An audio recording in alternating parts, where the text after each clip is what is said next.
Today's topic is all about 5 things your B2B sales team should stop doing.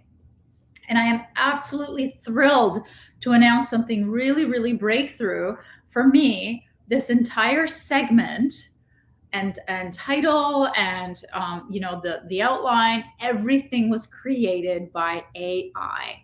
And I found this when I was researching different options and different content trends. And one of the biggest marketing content trends, you guys, is letting AI write your ads, your website copy, your blogs, your speeches, your titles. It's so amazing. And I tried it because I wanted to see if I could recommend it, if I could use it. Now, I never want you to take the entirety of this content creation away from the soul of what you know about your clients, your customers, and your experience. Nobody can do that for you, not a third party who is writing it offshore, or somebody in-house who's a copywriter.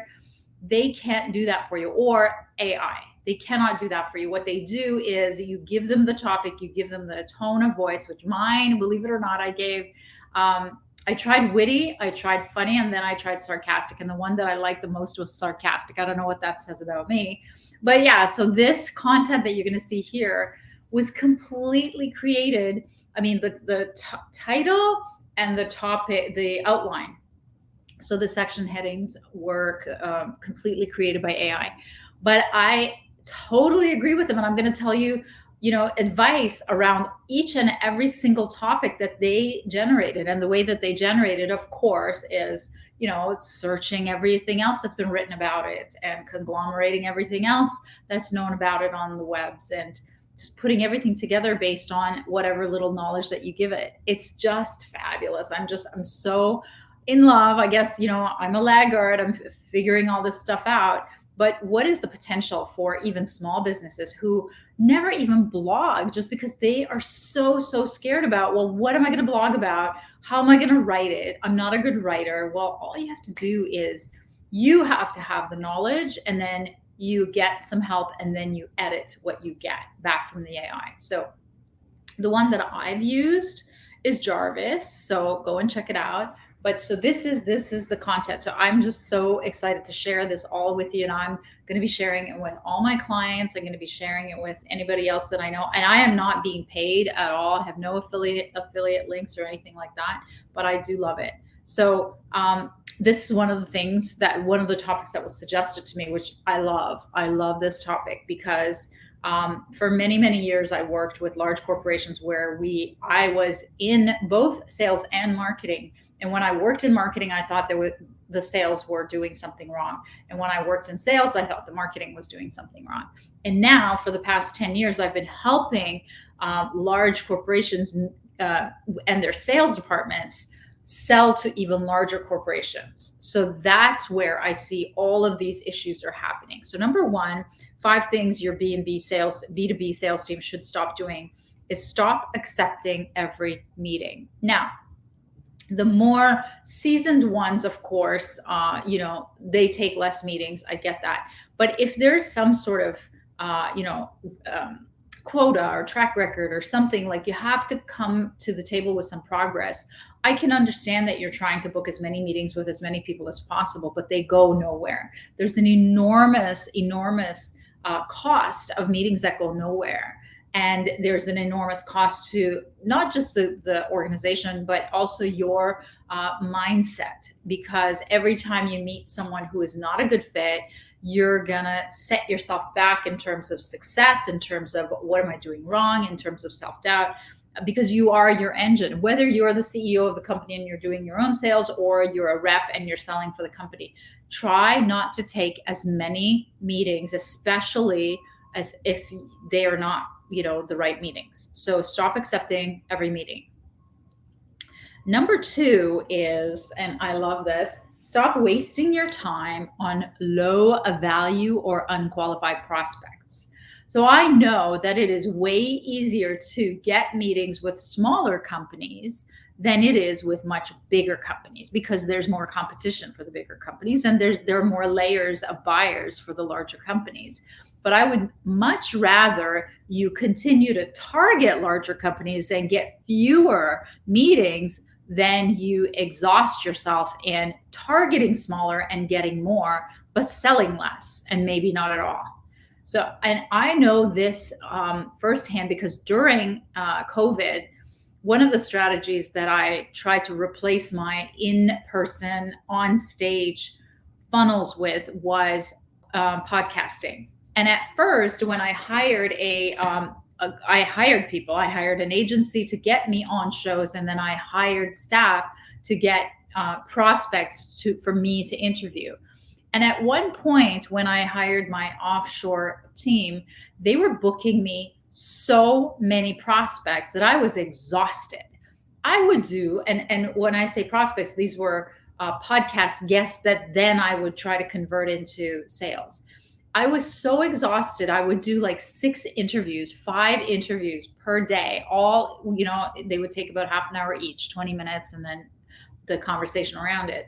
I was exhausted and nothing came of it. Nothing. Maybe 1 or 2 small packages I sold, but until a year later, when I, let go of that team. Now I'm on my own. I've automated a few things. I've got a much thinner team, but now I take very, very few meetings, but they are mostly converting into multiple 5-figure large contracts. And I have time for myself. I'm no longer exhausted. I'm, not this whole mental game of, oh my God, this could be a sale, but it's not, they're not qualified. It is all mental anguish and abuse if you're constantly meeting with people who are way too small or unqualified. So don't do that to yourself. And that's one of the reasons why your sales may not be growing that fast if your sales team is doing that. Number 3 of things that your B2B sales team should stop doing is stop trying to make people like you. This is one of my favorites, because sales reps and anybody who actually does any selling has a very specific type of personality. They are people, and some of them are people pleasers. So stop trying to make the meeting about you and, trying to gain their trust through gaining their liking. Now, all sorts of research talks about the fact that people buy from people they like, but I want you to base their liking on sharing value instead of your personality. Your personality doesn't help, but it's not the door opener. I don't want it to be that they have to like you. So stop trying to make people like you. Instead, be useful to them. So make them respect you. Appear as if you are a thought leader and a strategic partner with some of the teachings that I do for clients and their sales reps. We position the sales reps as thought leaders. We position them with their thoughtful questions as a strategic partner. Stop trying to make them like you. Start trying to get them to see value in you and to respect you. And then the liking will come, right? It's not about taking me to the golf game. It's not about buying me, gifts and presents and making me happy. I mean, very clearly, when I was being wooed by all these sales reps, we had very persistent, like me, please like me, please like me type of vendors. And honestly, they never got my business. There were about other people in the company that gave them business. Out of obligation, guilt, liking, whatever. But, more and more, it was all about what is the strategic reason why I need to work with you. So it wasn't at all about it. Never became about liking. It always became about strategic reasons for working together. Okay, let me take another step. Okay, so number 4 of the 5 things that your B2B sales team should stop doing is start. This is not a stop. This is a start delivering value. This is kind of like what I was telling you. Start delivering value in every conversation, even if it means saying no sometimes. So, for example, I just had a sales conversation with a prospect where I told her that it was too early for her to decide whether she needed to work with me or not, because she had to make a decision, a much, much bigger decision on which direction she wanted her life to go, because she was considering several options of growing her business and taking the new direction and including her passion projects. But she wasn't sure if she was going to do it on her own or if she needed to partner with someone, and then whether she would be okay with having control over that partnership, or whether she was okay with doing all the heavy lifting on her own if she was going to create it on her own. So I literally stopped the conversation from being about whether to hire me or not.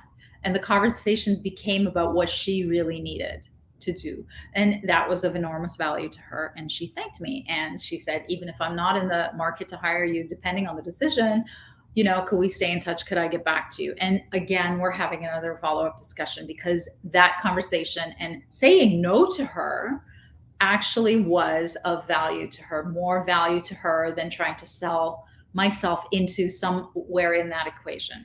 Okay. So start delivering value in every conversation. That was a sales prospect, and it was a sales conversation that they set up because of a roundtable that I put together. And they were interested in working with me. They thought I had value to add, but it turned into a strategic conversation about her future. So that's what I want for you, is I want you to change those conversations to add value to them, regardless of whether you can sell anything to them and in that moment or not.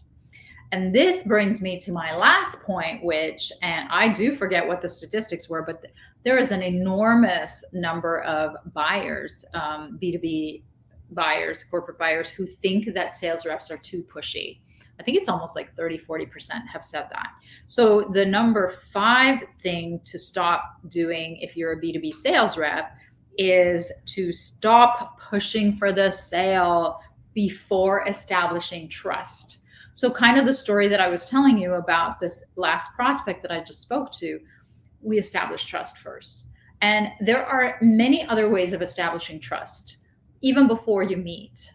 All of your collateral online, your content, your videos, your blogs, whether you're the sales rep or the company, to demonstrate thought leadership in their pain, in the solution to their pain that you're meeting them about. To be able to showcase some testimonials, case studies, raving fans, reviews. All of that is trust, trust, trust, right? We all get into a car driven by a stranger because we trust that stranger not to kill us or hurt us or maim us or steal from us, simply because they have a logo in their window, which they could have made up, or because they're on an app that, we could see their background, they're traceable. All these things have completely changed the speed of trust and the way that we look at the world. So all of that stuff online gives people a level of trust that you can have even before you meet them. I personally send videos of testimonials. I send, videos of me welcoming people and telling them exactly what we're going to talk about. These are my email sequences to anybody who books a call with me on my scheduler link. So they already have a brand perception and a good education. And if they go ahead and actually watch the actual videos, they have an actual emotional response to the people who are talking about all their success and how scared they were and what failures they came from and so on. So that's what I want for you, is I want you to stop pushing for the sale, stop being that pushy person. And in fact, I love that, the magnetic marketing is when you are speaking about, blogging about, live streaming about, doing whatever it is, doing roundtables about the pain, and you become the sought out expert where people are making appointments with you to talk to you, so that you never have to push anything. You don't have to push for a meeting. You don't have to push for a sale. All you're doing is you're showing up with value. You're talking about their pain, and you're very specific. So you stand out and you're in their world and you're right in front of them. And all they have to do is click yes when your email comes and invites them to a meeting. Or if you're selling an online program like I just did last week, people are pressing yes, thank you, and I'll purchase one, thank you. So that's what I want for you. Those are the 5 things your B2B sales team should stop doing.